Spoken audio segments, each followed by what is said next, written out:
About a month ago, I was reading a philosophy book and I came across a chapter titled Existentialism. It talked about how the purpose of existentialism seeks out the meaning of life and finding oneself. As I read through the chapter, I was more intrigued and blown away by this philosophy approach that I've heard of before but never truly understood. As I reached the end of the chapter and wrote another page full of philosophy notes, I asked myself this question: have I ever had an existential crisis? I would always go through the motion of living life. I would never give it any thought about what I truly want to do. So I want to put myself through an existential crisis. Crazy, I know, but hear me out.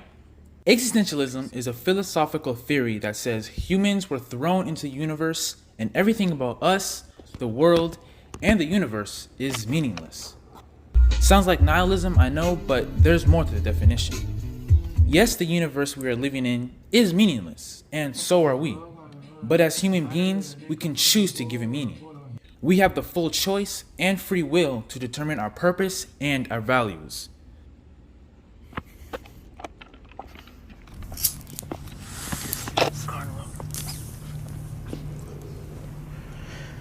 Alright, run it.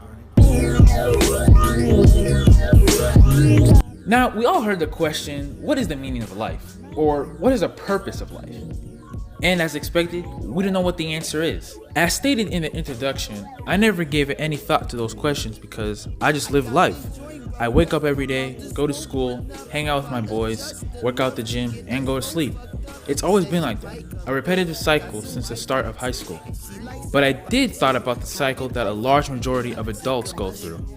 For example, they graduate, go to college, get a degree, get a job, have a family, and work until they retire.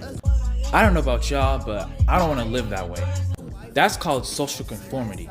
You're expected to do this and follow that, and society expects you to behave and follow those norms. Existentialism seeks out more than that.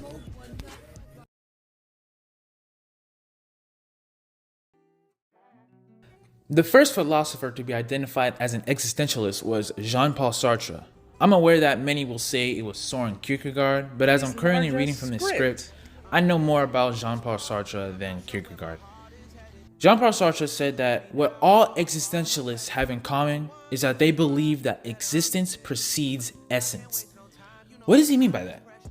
It means that humans don't have an identity right as soon as we're born. Human beings create their values and determine a meaning for their life as they grow. Our parents don't lay a blueprint for us and plan what we're going to be right before they bang. That's for us to figure out. To give you guys a more simpler example, a builder knows exactly how he wants his knife to be. He plans how long and how sharp the blade will be. He knows what the knife will turn out and how it will function before it's even crafted. But not us humans. Our identities, purpose, and meaning are forged as we go through life in this meaningless universe. We shape ourselves by existing. To quote Jean-Paul Sartre, man first of all exists, encounters himself, surges up in the world, and defines himself afterward. A key idea about existentialism is that the meaning of life and discovering oneself can be attained by free will, personal responsibility, and authenticity. To understand that idea, we must go through each component individually. Let's say we have an individual who can think, reason, and act independently. We should define that individual's life by the values and purpose he determined for himself. That individual has free will. But what is free will? What is free will? In the eyes of existentialists, free will is the ability to lead life choices. That individual has the free will to structure their own way of living, and the pressures of society have no control over them.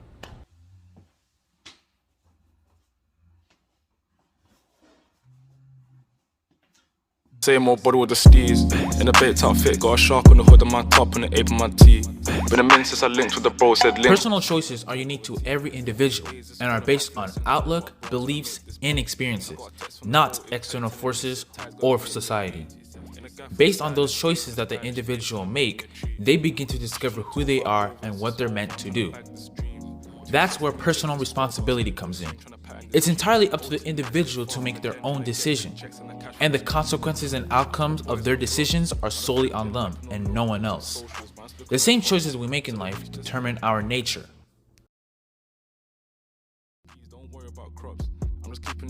The last value of existentialism is authenticity, or living authentically. What does it mean to live authentically? It means to live according to your values and principles that you made. Why should one go to college because their parents said so? What if they don't feel like going to college? What if they want to become a comic book writer? And they did. That individual enjoyed reading comics, drawing dynamic fighting poses, and writing detailed storytelling so much that he made that his purpose, his meaning. That's what living authentically means. You come to terms with your values and free will, your principles and your responsibility, your purpose and your identity. You shouldn't let external forces, your history, or your past play a part in your present-day decision-making.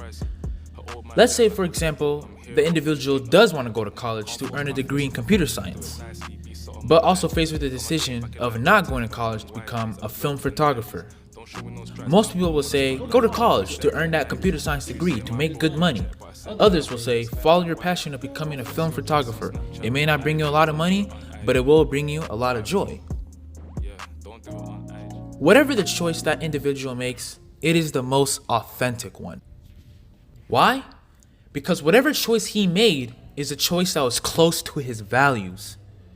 The choice we make that's adjacent to our values is the most authentic.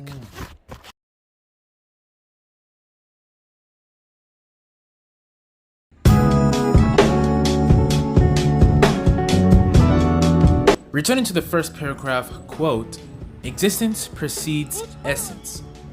We must exist first before we give ourselves essence. Now you may be wondering, what is essence? Well, essence is a property or group of properties that are essential for a thing to be what it is. If those properties were missing, then that thing would be an entirely different thing. To give you guys an example of essence or essentialism, take General Zod from the movie Man of Steel. His whole identity, his essence, is to protect Krypton and its people. Before he was born, Zod was genetically bred to be a warrior, to protect Krypton, and that was his purpose. That's where essence precedes existence. His only purpose in life is to protect Krypton, nothing more, nothing less. Zod's essence gives him purpose because he was born to be a certain thing, a soldier, a protector of Krypton. Unlike Superman, who was born naturally and given the free will to choose his own purpose. Once Zod lost his meaning to protect Krypton and its people, he lost his identity, his meaning. And as quoted from this clip, and now, I have no people. My soul. That is what you have taken from me. That's why existentialists follow the notion existence precedes essence. Because you're born first, then as you grow up, you make your own values, your principles, and forge your own identity. To quote Jean-Paul Sartre one more time, man first of all exists, encounters himself, surges up in the world, and defines himself afterward. Last one, and I'm almost done. To answer the topic question at hand, why do I want to have an existential crisis? Why do I want to put myself through anxiety, angst, and dread to cope with the fact that human beings are meaningless in this universe?